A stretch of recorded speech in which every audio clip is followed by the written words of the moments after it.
Suivi de chantier, gestion du personnel, coordination des différents corps de métier, compte-rendu d'activité, voici quelques mots en rapport avec notre métier d'aujourd'hui, chef de chantier. Considéré comme un véritable patron sur un chantier de bâtiment ou de travaux publics, le chef de chantier a un rôle indispensable et complémentaire à celui de conducteur de travaux qu'il seconde et à qui il rend compte chaque jour de ses activités. Son travail consiste à organiser et diriger au quotidien un chantier, c'est-à-dire des hommes, du matériel, des matériaux et des moyens financiers.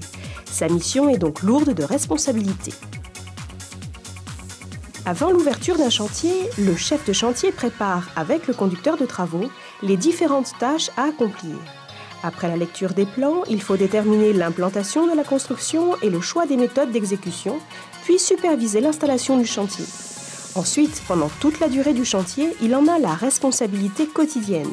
Il dirige les chefs d'équipe, organise et coordonne l'action des différents corps de métier devant intervenir.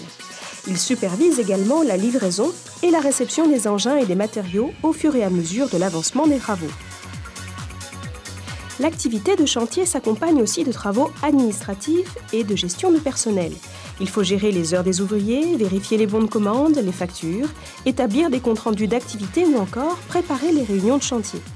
De ce fait, il a un rôle relationnel de plus en plus élargi avec les sous-traitants, la maîtrise d'œuvre, voire le client.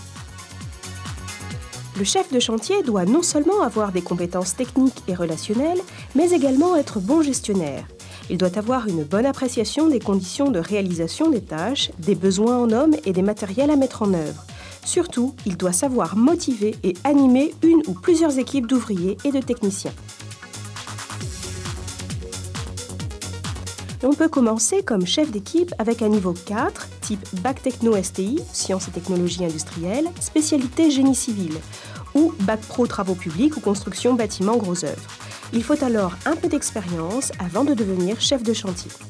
Pour accéder plus rapidement au poste de chef de chantier, il faut être titulaire d'un niveau 3, type BTS Bâtiment ou BTS Travaux Publics, ou encore un DUT Génie Civil, mais rien ne remplace l'expérience.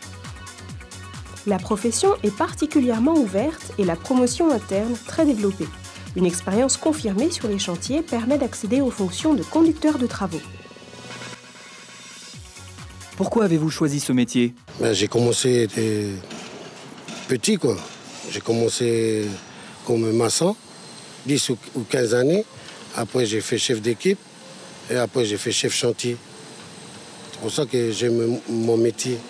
Les contacts du métier, c'est des fois qu'on travaille quand il pleut, on est obligé quand même de travailler. Parce que si on devrait arrêter, on ne va rien faire. Les avantages de ce métier, c'est qu'on a toujours du boulot, on a du travail. Et surtout en ce moment-là, c'est le boom du travail. Pour avoir de plus en plus d'informations sur le métier de chef de chantier et les formations qui existent localement, vous pouvez contacter l'Institut pour le développement des compétences en Nouvelle-Calédonie au 05 07 09 appel gratuit ou encore vous rendre sur le site www.idcnc.nc.